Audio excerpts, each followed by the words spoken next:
जमीनों के फर्जीवाड़े की कहानी आपने बहुत सुनी होगी, लेकिन मध्य प्रदेश के मुरैना जिले की एक ऐसी कहानी आपको हम बताने जा रहे हैं जहां पर सरकार का रजिस्ट्रार कार्यालय होने के बावजूद भी एक पैरेलल रजिस्ट्रार कार्यालय चल रहा था, जिसने न जाने कितनी फर्जी रजिस्ट्रियां कर दी। हालांकि पुलिस और प्रशासन की नजर अब उस पर गई है और उसके बाद चौंकाने वाले खुलासे हो रहे हैं, और वो आज खुलासे हम ग्राउंड जीरो से आपको दिखाने जा रहे हैं।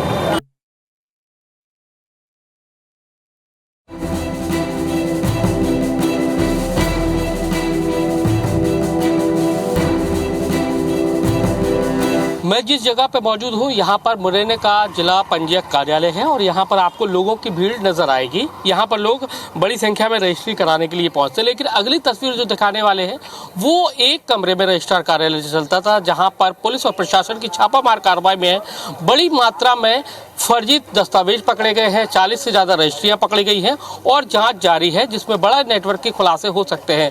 तो आप समझ सकते हैं कि मुरैना में किस तरह सा जो फर्जी कार्यालय है वो संचालित किया जा रहा था। लेकिन अब कितने लोग ठगी का शिकार हैं ये तो अभी फिलहाल सामने नहीं आ सके हैं, लेकिन पुलिस और प्रशासन की जो तहकीकात है वो जारी है। उसमें खुलासे होंगे कि किस तरह से लोगों को यहाँ पर ठगने की कोशिश माफियाओं के द्वारा की गई है।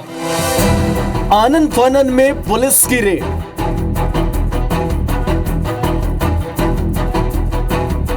चालीस फर्जी रजिस्ट्रियां,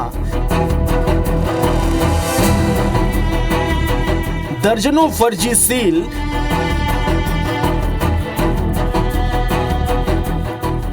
नौ साल पुरानी रिकॉर्ड।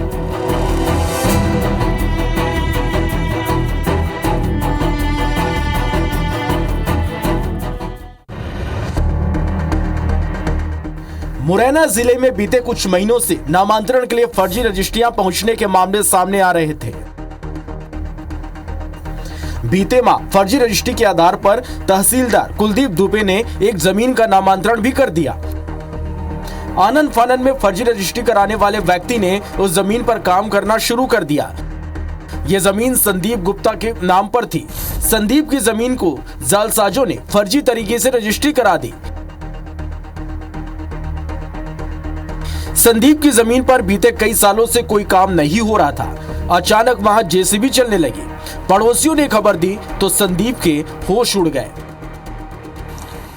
IBC 24 आपको वो रजिस्ट्री दिखा रहा है, यानी कि जिस रजिस्ट्री के बलबूते पर वो एक जमीन को हड़पना चाहते थे और उसकी कोशिशें भी शुरू कर दी थी। रजिस्ट्री करी, नामांतरण कराया और उस पर कब्जा करना भी शुरू कर दिया। लेकिन जो पीड़ित पक्ष थे संदीप गुप्ता जी, उन्होंने शिकायत की और उसके बाद पूरा मामला खुलासा हुआ।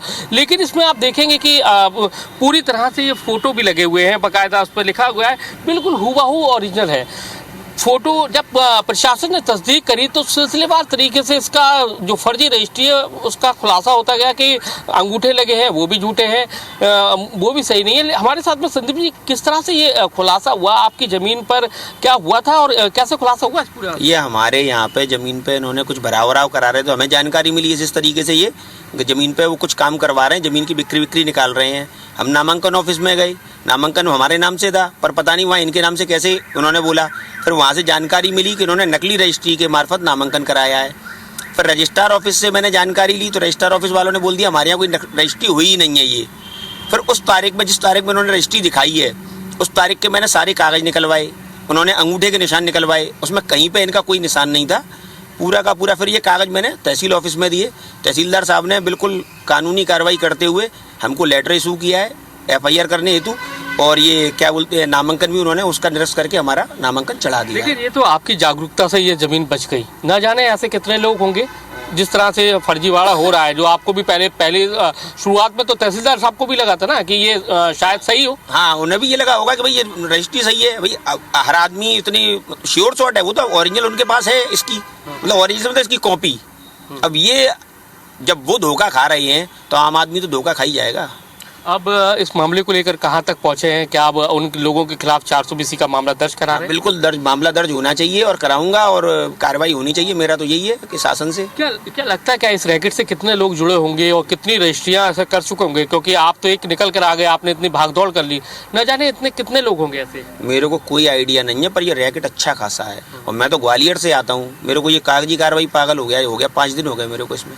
तो देखिए सूझबूझ से ये बच गए क्योंकि इनके पास मूल थी। उनके आसपास के पड़ोस के लोगों ने कहा कि आपकी ज़मीन पर काम चल रहा है, यानी कि दूसरा जिसको बेच दी गई है, जिसको रजिस्ट्री कर दी गई है, वो कब्जे करने की शुरुआत कर रहा है। हालात ये हो गए, फर्जी रजिस्ट्री हो गई, फर्जी तरीके से नामांतरण भी हो गया, कब्जा भी होने वाला था, लेकिन बच गई। और उसी रैकेट पर, इनकी शिकायत पर, संदीप दीक्षित की शिकायत पर मुरैना प्रशासन और पुलिस ने आगे कार्रवाई बढ़ाई और उस तरह से इस रैकेट को पकड़ लिया। लेकिन आज भी मुख्य सरगना है वो फरार है। उसके पकड़ में आने के बाद ही खुलासा होगा कि कितने लोगों को उन्होंने अपनी ठगी का शिकार बनाया है। मुरैना पुलिस और प्रशासन के पास फर्जी रजिस्ट्री की खबरें तो आ रही थी, लेकिन संदीप की फर्जी रजिस्ट्री ने पुलिस और प्रशासन को एक नई दिशा दे दी, जिसके बाद पुलिस ने प्रशासन से मिलकर संदीप की रजिस्ट्रियों को जोड़ना शुरू किया। तो समझ में आया कि संदीप की रजिस्ट्री किसी गिरोह के द्वारा सुनियोजित तरीके से की गई है। यानी पहले संदीप की जमीन की रैकी की गई, उसके बाद उसकी रजिस्ट्री और फिर नामांतरण किया गया, जिसके बाद पुलिस को मुखबिर से सूचना मिली। जमीनों का फर्जीवाड़े का जो खुलासा है तहसीलदार हैं कुलदीप दुबे जी, उन्होंने किया है। किस तरह से आपको लगा कि ये संदेहास्पद मामला है और फिर उसके बाद एक से एक कड़ियां जुड़ती गई और वो एक बड़ा खुलासा हो गया? हमारे न्यायालय तहसीलदार मुरैना में फर्जी रजिस्ट्री दस्तावेजों के आधार पर नामांतरण संबंधी आवेदन पत्र प्राप्त हो रहे थे। उनमें एक रजिस्ट्री का नामांतरण मेरे द्वारा कर भी दिया गया। जब शिकायतकर्ता जिसकी ज़मीन थी वो मिला, उसने बताया कि मैंने कोई रजिस्ट्री नहीं की है, तो उसके संबंध में मेरे द्वारा जांच की गई, जानकारी ली गई, तो पता चला कि एक लक्ष्मी नारायण कुलश्रेष्ठ नाम का व्यक्ति है, ये फर्जी दस्तावेज तैयार करता है पुराने स्टाम्पों के साथ, और फिर उनको अपने जो उसके पास जो भी उसने सील वगैरह जो बनवाई हैं, उनके द्वारा वो उनको ओरिजिनल रूप देता है और उसके आधार पर ये कार्रवाई होती है। कितनी रजिस्ट्री पकड़ी और कैसे, मतलब किस तरह से अपने ये एक लंबे समय से कर ही रहे होंगे, आप बताएं तो कैसे करते थे? क्या जमीन दिखाते थे या क्या करते थे, छेड़छाड़ करते थे रजिस्ट्री में? ये लोग उन लोगों को अपना ज़्यादा शिकार बनाते थे जो बाहर रहते हैं, जो काफ़ी समय से नहीं आई, जिनकी ज़मीन खाली पड़ी है, उन ज़मीनों के ये रजिस्टर्ड विक्रय पत्र संपादित किए जाते थे। अभी तक कितने मामले सामने आए हैं या शुरुआती दौर में ही है मामला ये? उसके यहाँ से 40 रजिस्टर्ड दस्तावेज पकड़े गए हैं और 2 ऐसी रजिस्ट्री थी जिसके आधार पर हमारे न्यायालय में नामांतरण हेतु आवेदन पत्र लगे थे और उनको मेरे द्वारा निरस्त कर दिया गया। अब किस तरह से जांच आगे बढ़ने वाली है? लगता है कि एक रेकर्ड भी हो सकता है, क्योंकि अभी तो कुछ लोगों के नाम सामने आए, मुख्य आरोपी अभी फरार है, और भी लोग हो सकते हैं, और भी संख्या हो सकती है, क्योंकि इतनी मिली है, न जाने कितनी और रजिस्ट्रियाँ कर दी गई हैं। निश्चित तौर पर इसमें कई अन्य लोग जुड़े होंगे, जिसके संबंध में मेरे द्वारा FIR भी दर्ज कराई गई है, जिसकी विस्तृत विवेचना हो रही है। पुलिस जांच के बाद ही इसमें पता चल पाएगा। देखिए जांच हो रही है और जांच के बाद खुलासा हो सकता है, लेकिन अभी 40 रजिस्ट्रियाँ मिल गई, उसके बाद और भी मिल सकती हैं, क्योंकि अभी कितनी और करी होंगी ये तो जब मुख्य आरोपी है जो पकड़ में आएगा उसके बाद ही खुलासा हो पाएगा। इस दौरान पुलिस ने मुख्य आरोपी संजू कुलश्रेष्ठ के एक साथी वीरेंद्र सिंह भदौरिया के अलावा आनंद शर्मा, विकास भदौरिया निवासी शैलेंद्र सिंगर को पकड़ा। भूपेंद्र सिंह भदौरिया के मकान में ही फर्जी रजिस्ट्री का कार्यालय संचालित किया जा रहा था, जहां फर्जी रजिस्ट्री का कारोबार चल रहा था। यह मास्टरमाइंड संजू कुलश्रेष्ठ का पार्टनर भी है। संजू का मकान भी पास में है, लेकिन पुलिस उसकी तलाश में बार बार रेड कर रही है।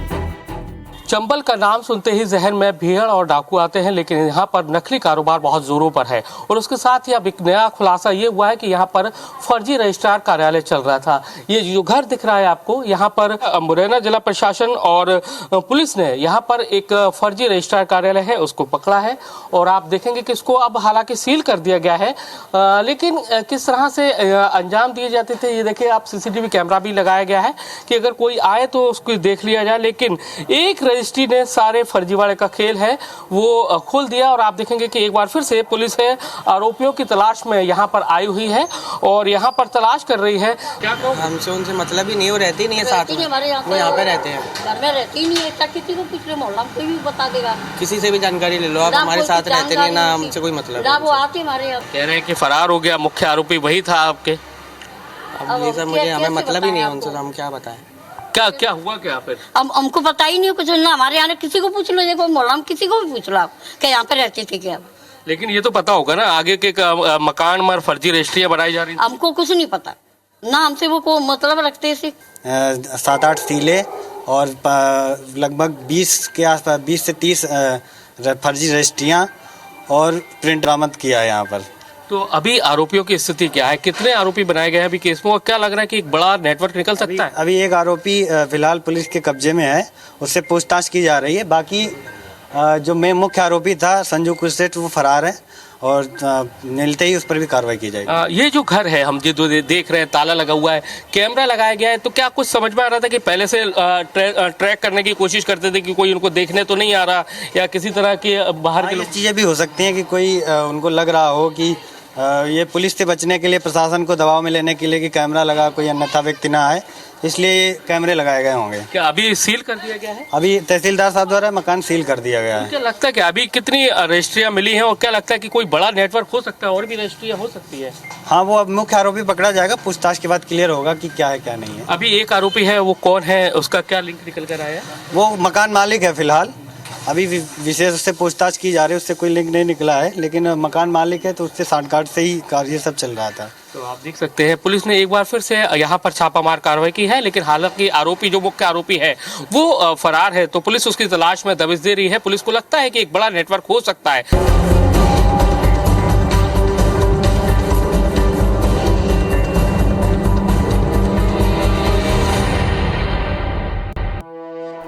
मुरैना में फर्जी रजिस्ट्रार कार्यालय की गूंज भोपाल तक पहुंच गई। शासन पूरे मामले में मुरैना कलेक्टर से रिपोर्ट तलब की है, जिसके बाद आनन फानन में मुरैना कलेक्टर अंकित अस्थाना ने राजस्व से जुड़े अधिकारियों की मीटिंग बुलाई। मुरैना में जो कथित रजिस्ट्रार ऑफिस का कार्यालय एक तरह से चलता हुआ पाया गया था, कई रजिस्ट्रियां मिली है और उसके बाद जांच के आदेश कर दिए गए हैं। हमारे साथ में मुरैना कलेक्टर। सर, शुरुआती दौर में क्या निकल के आ रहा है, क्या किस तरह से ये रैकेट चला रहे थे अपना? ये इस प्रकार की फर्जी रजिस्ट्रियों की शिकायतें हम लोगों को लगातार प्राप्त हो रही थी। मेरी जनसुनवाई में भी कुछ इस प्रकार के आवेदक आए थे जिन्होंने कहा कि हमारी ज़मीन की रजिस्ट्री के आधार पे किसी अन्य व्यक्ति का नामांतरण हो गया, जबकि रजिस्ट्री हमारे द्वारा संपादित की ही नहीं गई है। समान शिकायतें तहसीलदार के पास भी आई थी, तो उन्होंने ऐसे 2 नामांतरण के प्रकरण को आइडेंटिफाई किया था और उसी समय से हम लोग थोड़ा सा छुप के इसमें इंक्वायरी कर ही रहे थे कि कहाँ इसके तार निकलते हैं। तो एक व्यक्ति है शहर में जो अपने घर से ही, संभवतः ऐसा प्रतीत हो रहा है प्रथम दृष्टया, कि कुछ उनके यहाँ पे जो सीलें जब्त हुई हैं और कुछ डॉक्यूमेंट्स, रजिस्ट्री के रिकॉर्ड मेंटेन करने वाले इस प्रकार के जब्त हुए, जिससे लग रहा है कि उनके द्वारा फर्जी रजिस्ट्रियां बनाई जाकर और इस प्रकार की गतिविधि में वो संलिप्त थे। तो आप देख सकते हैं मुरैना कलेक्टर है अंकित अस्थाना जी, उनका कहना है कि जांच चली और जांच के बाद ही पूरा तरह से खुलासा होगा कि ये रैकेट कहां से जुड़ा था और कितनी रजिस्ट्रियां उन्होंने कर दी है। फर्जी रजिस्ट्रार कार्यालय में मूल सरकारी कर्मचारियों के शामिल होने का शक है, क्योंकि आरोपी के यहाँ से रजिस्ट्रार कार्यालय की एक अंगूठी चिन्ह पंजी मिली है, जिसमें साल 2014 में जमीन की रजिस्ट्री कराने वाले के नाम, पते व उनके अंगूठों के निशान, फिंगरप्रिंट है। इस रजिस्टर पर उप पंजीयक कार्यालय मुरैना लिखा हुआ है। इसके अलावा साल 2014 का रजिस्ट्री ग्रंथ भी मिला, जिसमें साल 2014 में ही सभी रजिस्ट्रियों की जानकारी दर्ज है। रजिस्ट्रार ऑफिस से बहुत सारे डॉक्यूमेंट्स कुछ चोरी हुए थे और उसके बेस पर ये लोग रजिस्ट्री तैयार कर सकते, तो इस आप संभावना से इनकार नहीं कर सकते कि इनका कहीं ना कहीं नेक्सस हो, कोई पूर्व कर्मचारी हो, किसी का कोई रिश्तेदार हो, क्योंकि बिल्कुल उसी तरीके से, उसी स्टाइल में रजिस्ट्री तैयार करना इतना आसान नहीं है। आप सोच रहे होंगे कि आखिर फर्जी रजिस्ट्रार कार्यालय कैसे काम करता था, तो चलिए हम आपको बताते हैं। रैकेट से जुड़े लोग ऐसे जमीन की तलाश करते थे जिस पर वर्षों से किसी की नजर नहीं है, यानी बंजर है, पट्टे की है या फिर सरकारी। उस जमीन को चिन्हित करने के बाद वह उसकी पुरानी रजिस्ट्री और दस्तावेजों को रजिस्ट्रार कार्यालय से निकालते थे। रजिस्ट्री गुम होने पर रजिस्ट्री ग्रंथ के रिकॉर्ड से ही रजिस्ट्रार कार्यालय से दूसरी रजिस्ट्री निकलती है।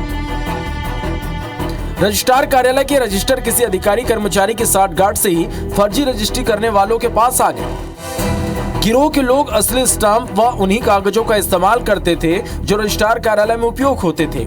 लिखा पढ़ी व सील भी उसी की तरह लगाई जाती थी।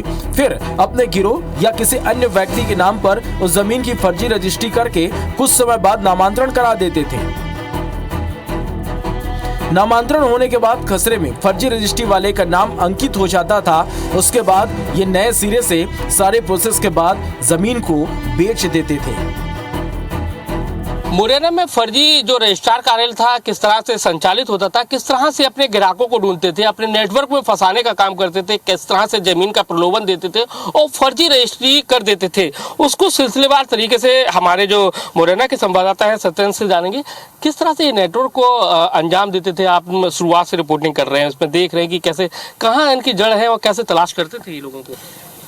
चूँकि एक रजिस्ट्री तहसीलदार कार्यालय में आई थी तो उसके बाद में उन्होंने इसको लेके पूरी जांच करना शुरू किया था।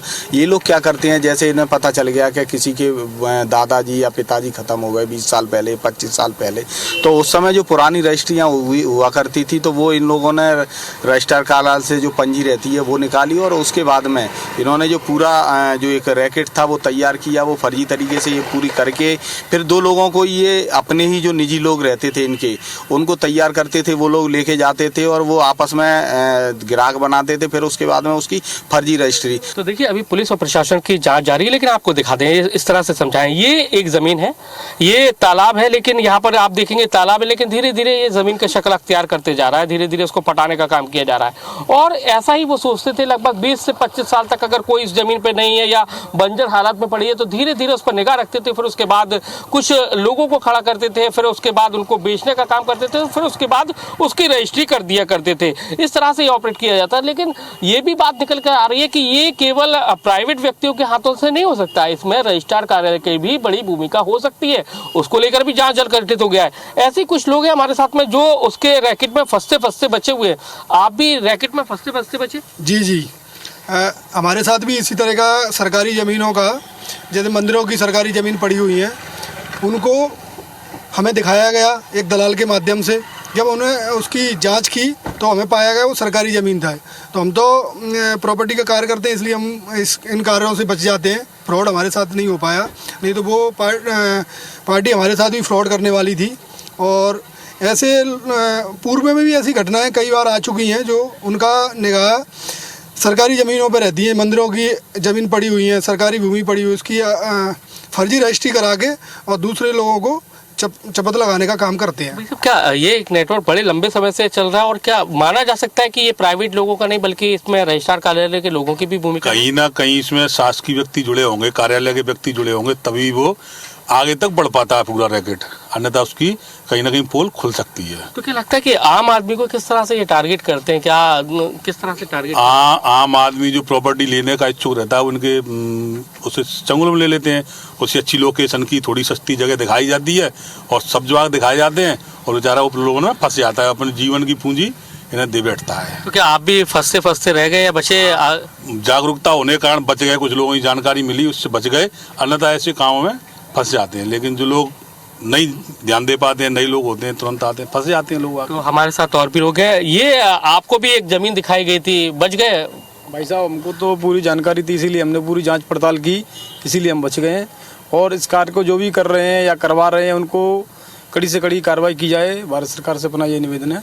तो आप देखेंगे कि लोग भी परेशान हैं, वो चाहते हैं कि वो जागरूक थे, बच गए, लेकिन ऐसे कई लोग हैं जो उनके जाल में फंस जाते हैं और फिर शिकार हो जाते हैं। और पुलिस और प्रशासन जांच की बात कहते हुए लंबे समय तक जांच लटकाता रहता है, लेकिन अब देखना यही है कि इस मामले में कब तक जांच पूरी होती है और कब जो दोषी है यानी कि मुख्य जो सरगना है वो कब पकड़ में आता है, वो कितना खुलासा करता है। उसके बाद देखना होगा कि वो कब तक सलाखों के पीछे जा पाता है।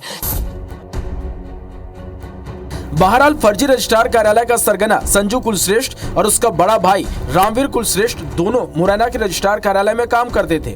रामवीर कुलश्रेष्ठ दस्तावेज लेखक था। तीसरा भाई महावीर एक प्रेस में काम करता था। महावीर कुलश्रेष्ठ और रामवीर की मौत होने के बाद संजू कुलश्रेष्ठ ने जल्दी पैसा कमाने की चाह फर्जी रजिस्ट्री के कारोबार को चुना। धीरे धीरे फर्जी रजिस्ट्रियां करने लगा। हालांकि पुलिस को अभी 40 रजिस्ट्री, दर्जनों सीरों के अलावा रजिस्ट्रार कार्यालय के 2 रजिस्टर मिले हैं जिनमें 9 साल पुरानी रजिस्ट्रियों का रिकॉर्ड है। अब पुलिस को केवल संजू कुलश्रेष्ठ की तलाश है जिससे उसके नेटवर्क का पर्दाफाश किया जा सके, साथ ही पता चल सके कि अब तक कितनी फर्जी रजिस्ट्रियां हुई हैं और उसके गैंग में कितने और सदस्य हैं। पुलिस और प्रशासन की तफ्तीश में अब तक ये बात समझ में निकल कर आई है कि फर्जी रजिस्ट्रार कार्यालय से 1-2 लोग नहीं जुड़े हुए थे, बल्कि एक नेटवर्क है वो काम कर रहा था। अभी अब पुलिस को इंतजार इस बात का है कि मुख्य आरोपी को वो गिरफ्तार करे और उसके बाद उससे पूछे कि अब तक उसने कितनी रजिस्ट्रियां कर दी हैं और कितने लोग उसके रैकेट से जुड़े हुए हैं। ऐसे में पुलिस की छापामार कार्रवाई जारी है, लेकिन देखना अब यही है कि कब तक पुलिस की गिरफ्त में सरगना आता है। कैमरामैन राजकुमार कुशवाहा के साथ नासिर गौरी, IBC 24 मुरैना।